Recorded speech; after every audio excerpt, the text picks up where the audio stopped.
Hi everyone, it's Jack from Jack's English, and today I have compiled for you all of my story lessons into one place. I think learning through stories is one of the most effective methods. I've had so much good feedback from all of you at home, so this is to help you. It's my 8 story lessons looking at vocabulary, idioms, grammar, phrasal verbs. There's so much content in this video. To help you out, I've put the times of each story below so you can watch the story that you want. So I hope this is useful. 1 video, 8 stories. Let's get started.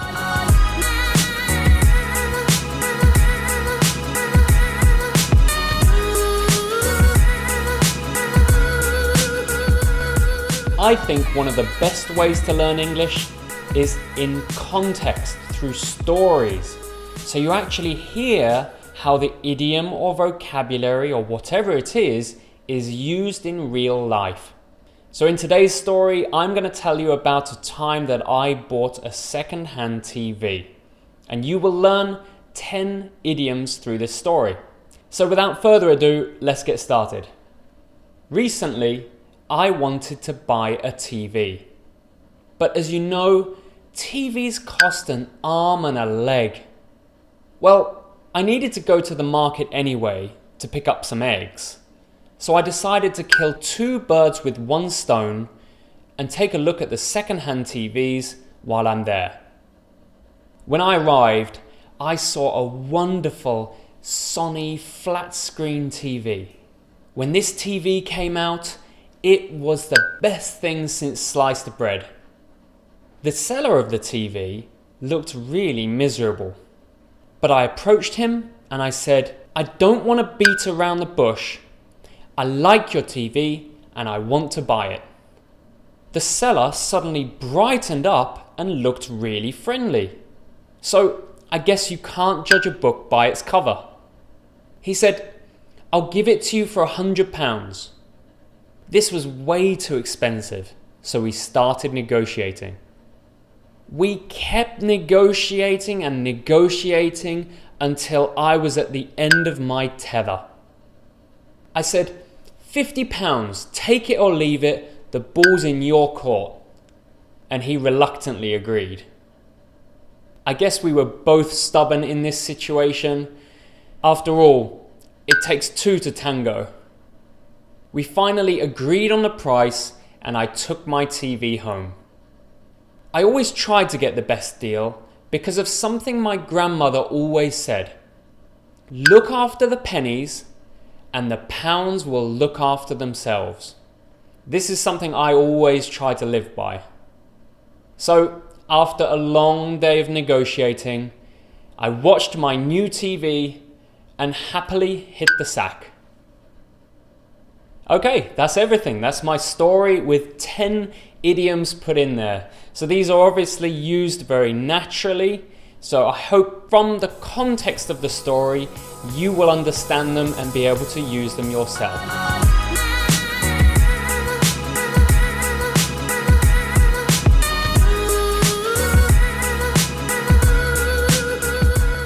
So 15 words to learn, and I'm going to put it in a made-up story from back in England.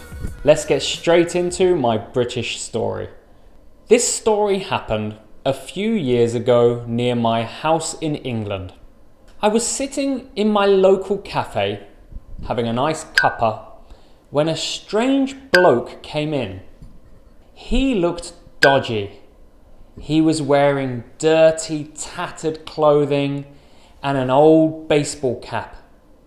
He went up to the counter and asked, "Do you have any free nosh?" The waitress was gobsmacked. "Free nosh? Free nosh?" "Yeah, I'm skint," said the dodgy bloke. By now, the waitress was getting a bit cheesed off, and she said, "No, you can go elsewhere. We don't have any free nosh here." Dodgy bloke was miffed. He was really expecting some free food. I felt a tad sorry for him, to be honest. So I said, I'll get you something. He looked around at me where I was sitting and said, "Mate, you're a gentleman." And he looked really chuffed. I bought him a sandwich and he said, "Cheers, mate," before he left the shop and went on his way. I guess he needed it, but he could have been minted for all I knew. After doing my good deed for the day, I was knackered, so I went home and I had a kip. Okay, that was my story, 15 British words in a short story so that you can learn in context. Additionally, you can use this story for shadowing or mimicking. You know I'm a big fan of this, so use my story, pause after I say something and try to copy me as closely as you can. I used a bit of a British accent for some of that story as well, so I hope that's interesting.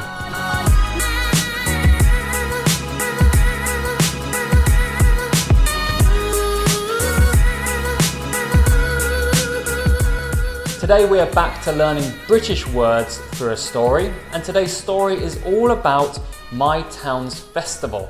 You know what a fan I am of learning through stories. It's a great way to retain information. It's an interesting way to study, and when you picture that story in the future, you'll be able to naturally remember the vocabulary you learnt. So I always recommend to my students, try this kind of study. Look back, I've made 4 or 5 videos like this. And don't forget, please like this video to let me know you're enjoying this kind of content. Okay, let's get straight into today's story. I love festivals, and we have one in our town every year. On the day of the festival, the high street is chock-a-block with cars and people, and it feels like the whole town comes to the event. Last year, we had a cracking few days, full of music, food, and lots of street performers as well. However, on the last day, there were a few chaps drinking far too much and they started to cause trouble. They were being really gobby, and eventually a fight started to break out. One fight became several fights, and the whole event turned into an absolute shambles. People were pushing, swearing, throwing drinks. It was awful. The police came and they nicked a few people, but a lot of the troublemakers legged it and got away. Unfortunately now, the local government is talking about shutting down this event permanently. I'm gutted. This is my favourite event of the year. Well, I hope we get this problem sorted and we can open up this event again in the future. Okay, that's the story. It's another short one with 10 words packed into it for you to learn. Don't forget, using the words you've learnt is the most important thing. So give me your examples below and I will check them for you. And if you haven't already, check out the other videos I have where I teach you English through stories.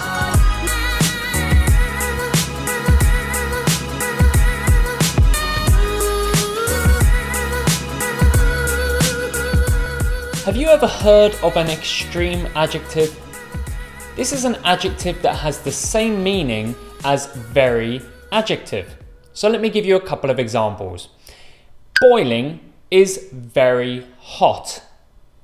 Freezing is very cold. So boiling and freezing are extreme adjectives, and these are great ways to make your language more colourful. Today, I'm going to give you 10 extreme adjectives in a story. So here's the 10 words I'm going to teach you. Do you know any of these? Perhaps you recognise a few of them. Well, by the end of today's story, you will know all of them. I recently went to a comedy festival. It's a huge festival held in the local park every summer. There are always hilarious performers, so I was really looking forward to it. The day of the festival was boiling, so I wore my new summer outfit. When I arrived, the park was packed. I picked a spot with a good view of the stage and I waited for the first performance. While I was waiting, a member of the audience stumbled over and spilt his beer all over me. I was furious. He got beer all over my new clothes, so I looked filthy. I felt terrible, but there was nothing I could do. I spent the rest of the afternoon soaked in beer. Fortunately, the next comedian was fantastic, so he really cheered me up. By the end of the show, I was thrilled with my experience, despite smelling of beer. Okay, that's the whole story. Quite a short story today, but 10 wonderful extreme adjectives for you to use in conversation. Now it's your turn. Can you give me your examples below? Show me how to use some of these extreme adjectives.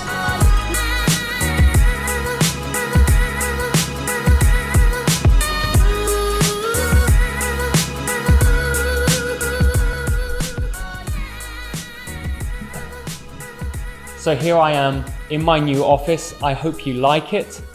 And as I said, we're going to do something a bit different. I'm going to tell you my story of how I moved in here, how I decided on this place.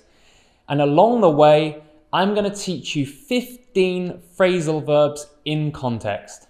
So let's start my story of how I moved into this office. Finding a new place for my business wasn't easy. Seoul is a huge city with so many places to choose from. So I started by narrowing down where I want to be and where the most students are. And finally, I decided on this place, which is in Gangnam in the south of Seoul, right in the heart of the business district. After that, I opted for this building because it's a wonderful new building. I can't wait to start teaching here and looking out over the city.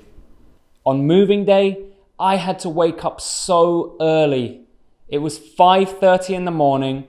I went to my old office and I started packing my things and cleaning up.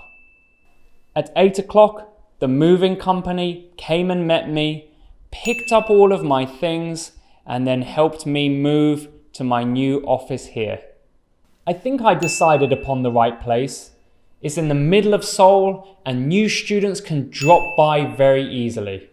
We'll have to wait and see. I did mess up though.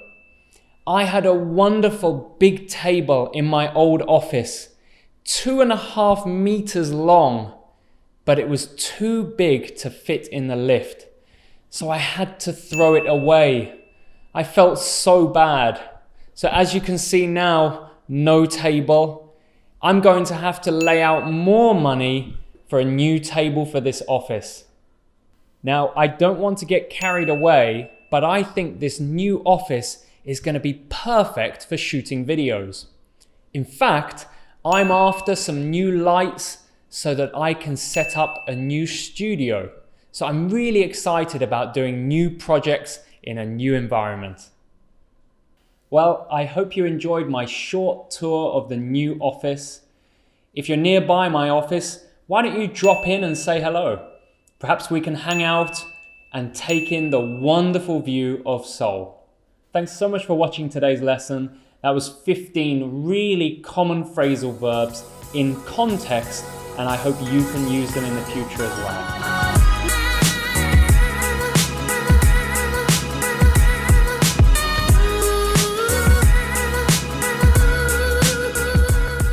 As you know, I love teaching through stories, and I've got a lot of good feedback from students who've been learning through my stories.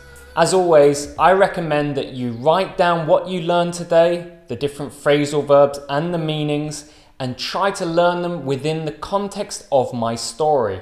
Even better, write your examples below for practice and I'll check them for you. Now in today's story, we're learning phrasal verbs, which was requested by one of my students in a live lesson. Don't forget, you can do the same. If there's something you want to learn in a story, let me know and I will create the story for you. So let's start today's story, which is all about a business opportunity offered to me by my manager. I work in a big consulting company in the city, and it's a really challenging job. I ran into my boss the other day, and he said he had a really interesting project to offer me. This sounded like a really good opportunity, so I didn't turn him down. We set up a meeting for the following morning, and then we went our separate ways for lunch. At lunch, I got together with my colleagues and we caught up with each other's news. I told them about the project that was offered to me and they sounded really interested. I was right not to pass my manager up. The next morning, I met my boss and he explained the project to me. He needed me to look into some unusual accounting activity, and I would need to go over all of the accounts over the past 3 months. It sounded like an awful job, but I didn't want to let my manager down. I've looked up to him for years, and this was my big chance to impress him. I told him he could count on me, and I'll get the job done. I'm not particularly happy about the job, but I won't let him down. Okay, another story done, and that's 12 phrasal verbs that you can use in the business setting. I hope you enjoyed this story, and don't forget, you can use this for shadowing or mimicking, or even just noting down the phrasal verbs and trying your examples below. Give it a try, and I'll take a look and give you some feedback.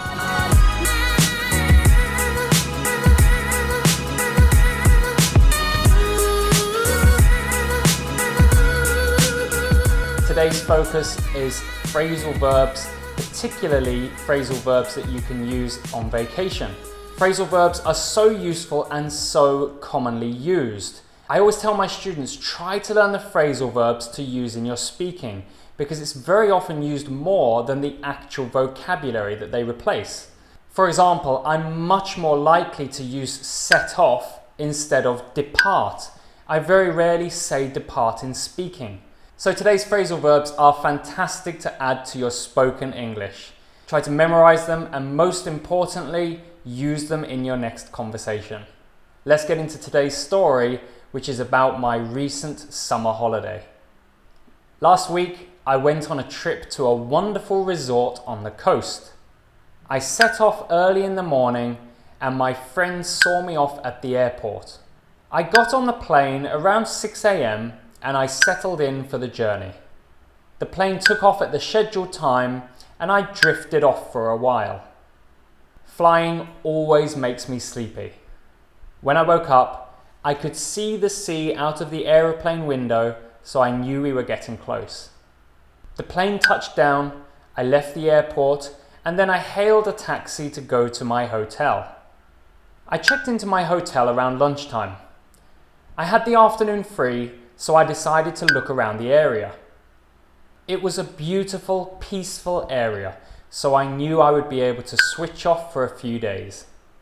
My holiday was spent chilling out, swimming, and eating delicious food.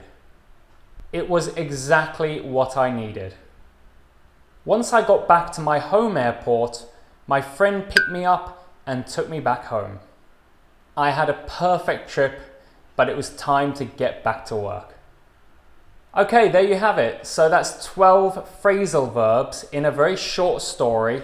And these are phrasal verbs that, of course, you can use in any situation, but they are very common when talking about traveling.